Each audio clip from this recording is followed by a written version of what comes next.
What's going on, everyone? Happy 1 year anniversary for New World. Yesterday, they dropped their 1 year anniversary video, and while I know for many it was maybe not what you were hoping for, I know many were hoping for a release date or fresh start server information, something along those lines, and you just didn't get it. But there was a lot of other good information that was revealed and future stuff that has been confirmed coming for the game's development, and those are things that I thought were really important and exciting that were shared from the video. So let's talk real quickly about what those things were. They only talk about some of them here in their first year takeaways, but then they actually talked about them more in the video, including other things regarding weapons and some other future features.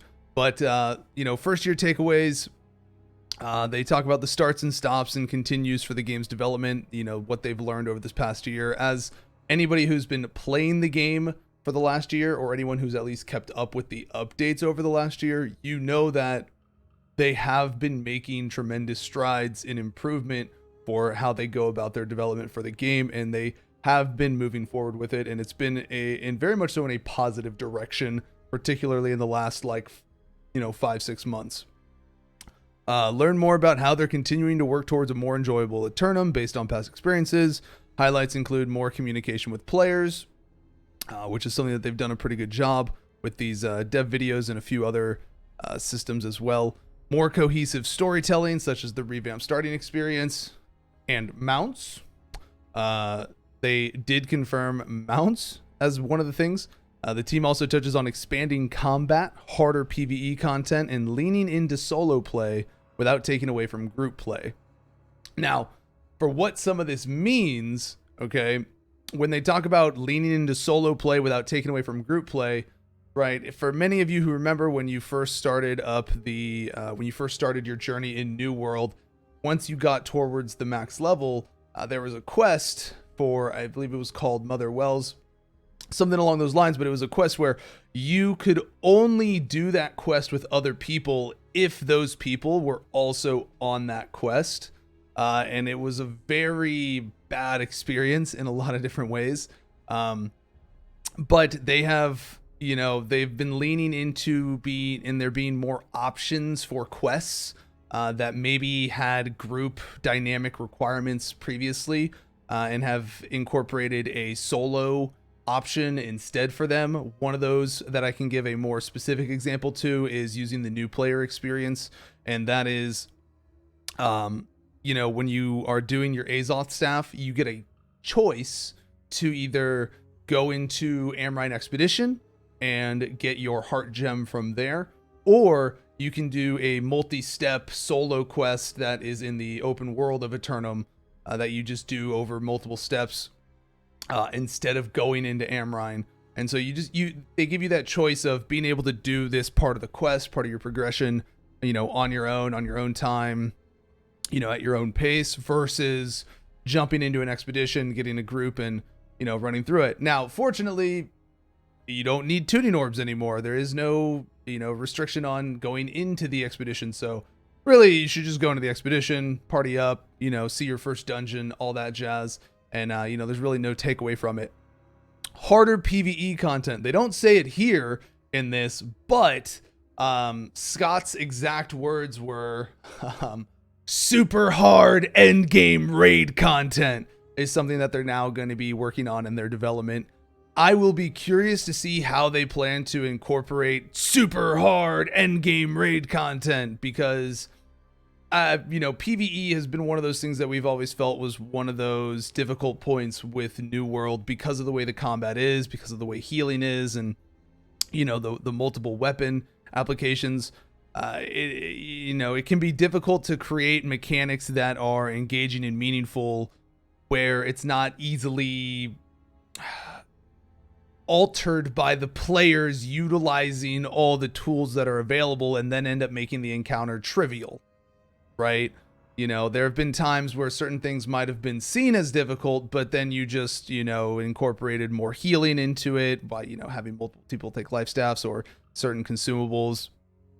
Or, jumping around certain elements in a dungeon to just completely bypass it. You know, there's lots of traversal things that have been brought into play, but you know, I think they've done a good job with their expeditions recently, but I will definitely be curious to see how they go about raid content. Personally, I do not want to see anything larger than 10-man. Collision is problematic enough in like 5-mans when you've got multiple melees all trying to back attack the same target. It's already a nightmare. You know, add 25 people into that scenario, it would just be awful. I think 8 to 10 people would be perfect sizes. Don't go any bigger. You know, no larger than 8 to 10 in my opinion. Let me know what you think. You know, if they did go larger than 10, then they'd have to make other changes to the UI for parties and buffs and healings and, you know, a bunch of other things. I feel like if they wanted to really like expand on it and the way your combat interacts with other players around you, because otherwise everybody's just going to be getting body blocked on melee attacks, and that's just going to feel awful because then everybody's going to be forced to bring ranged weapons instead. So that wouldn't be very fun. They're looking to focus on more on-demand group and PvP content. That was one of the things that they mentioned, part of their harder PvE content, and they also don't want to take away from the PvE and PvP that does exist, and so they're looking for ways to incorporate more on-demand group PvE and PvP gameplay that players can engage in. I think something like Hell Rifts from like you know, Albion would be really cool with the corruption portals and doing that. Now, obviously, you'd have to change certain things about how they worked and, you know, a bunch of other stuff, but just like the idea behind them and how they function, I think would be really cool from like a PvP, PvE, you know, PvX perspective. So, you know, I hope that they, you know, get some more changes there. One of the things they're doing with arenas is they're going to be incorporating a solo queue and a group queue for 3v3. That way solo queue players aren't going up against pre-mades and pre-mades will go up against pre-mades, that type of thing. So that's a positive in that regard as well. Loadouts, when they started talking about this hardcore raid PvE content and having to need different gear, you know, they jokingly talk about, hey, oh man, I hope that there's some way to manage all of this gear you're going to need for swapping between all this different type of content. And, you know, they're obviously teasing loadouts, but, you know, they don't want to give it a specific name at this time because it's not finished or done at this point. So they were just, you know, hinting at loadouts as being a thing. So we know that's in the works. People have also seen it data mined the file names loadouts. So that's something that's really cool to see. That's basically been confirmed, is that loadouts are in development. Mounts, they talked about mounts. Mounts have been 100% confirmed. They talked about mounts previously, like that it was, you know, in their plans for the future. They have now confirmed that mounts are in the development stage. They are in the concept stage. They're, you know, going through beginning the designing of mounts. And I think a really big thing about mounts is going to be how they incorporate them. Just their implementation in general is going to be what's more impactful than mounts themselves existing. You know, what are the applications to mounts? What are the restrictions on mounts? How are they going to function in the open world? How much are they going to have move speed increases? Are they not going to have move speed increases? Are they going to be purely cosmetic? Do they get move speed bonuses on roads that make you go beyond regular move speed? Can you only ride them on roads? Like, it's all going to be one of those things that is really just going to be up in the air at this time and is going to be purely open to speculation for the time being. Now, one of the bigger ones for a lot of people, they talked about weapons, and I gotta be honest with you, you know, they acknowledged, Katie acknowledged that daggers are 100% the thing that the community has been asking for. Here's the deal. This was their reaction to it. I'm not sold on daggers being on the table right now based on this reaction alone. Okay. We're seeing how it mixes up gameplay. Let us know what you want next, community. Yes. They've let us know. And what is it? Daggers. Daggers. Absolutely. We'll see. TBD. There's other I weapons thought it in was the mix blowgun. too. All right. So they laugh at Daggers, they chuckle at it. He grimaces, if you really notice when they mention the Yes. Daggers, They've let us know. you can And what see is the grimace on his Daggers? face. You see it right there. I don't know how they feel about Daggers, because here's the deal. I don't think Daggers are potentially next. I think next will be a one-handed weapon, but I very much so think it's very likely it could be like a one-handed club or a mason shield type thing, some type of like crusader, paladin, actual like close combat healer, battle healer type of thing, which who knows how that's going to go with the balance of everything. But the thing about Daggers, okay, that I know so many people want, I understand. I think Daggers could be really cool depending how they do them. Here's the deal. No stealth. You can't have stealth. As soon as you bring stealth into the play with the way proning is as well, and the way consumables and rolling and all that stuff works, stealth would completely break so many other elements of the gameplay and combat, and would become like a guaranteed escape mechanism or engage mechanism that would just become really strong, honestly. And I would never trust players to conceptualize Daggers. I know somebody made one recently, but they put like, you get 15 seconds of stealth that give you increased haste, and your dodge roll costs half the stamina while you're stealth. Like, come on. Do we really think that would be fair in an open world PvP environment? No, it would become a mandatory thing for escaping. Just like Life Staff was all those years ago with, flying through the air 40 meters at a time, right? It becomes a mandatory escape mechanism.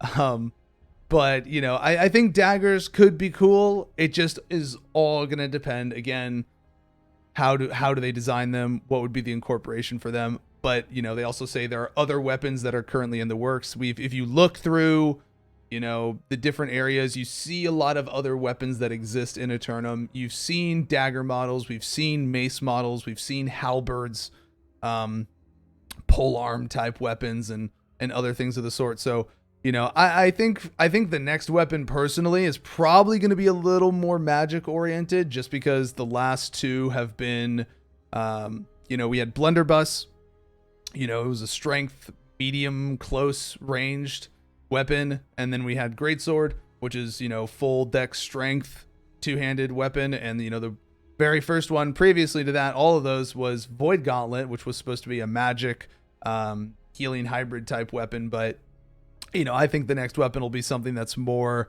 of an actual healing weapon, being a one-handed mason shield or something of that sort, or a tome, using a book for magic casting of some sort. But hopefully no more staves, no more staves, or gauntlets at this point. Give us another weapon to change up for the magic people. But those were the main takeaways. Everything they talked about after that was just a deeper dive into all the stuff that we've already seen on PTR and that they talked about for the update. But those were the big main takeaways, main reveals from the video that I thought were really awesome and cool. I think it's awesome to have mounts confirmed for the people who want mounts. I think it's great to have loadouts be a thing that's confirmed. Loadouts are going to be huge for a lot of people with inventory management. More weapons, no timeline on them, obviously, as they said, but hey, if it's Daggers, great, good for those people. And I'm not sold that it's going to be Daggers at this time. All right. But who knows?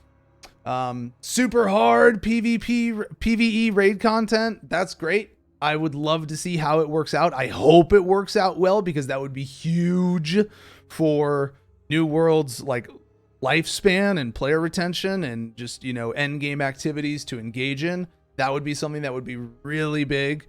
So definitely hope that they're able to make it work out. Still praying for some type of boat gameplay, boat combat. We don't got to have swimming, just, we've seen boats. You've had boats on the water. We know you can do it. If a boat goes down, everybody just drowns by default. Make it that way. Something like that. I don't know. But I think boats could be really cool for New World. And I definitely think it can be done. But yeah. That's all for now, everyone. Thank you so much for watching. If you enjoyed the content, be sure to subscribe. And if you want to chat with us live, you can catch us on Twitch at twitch.tv/Zav. Thanks and have a good one.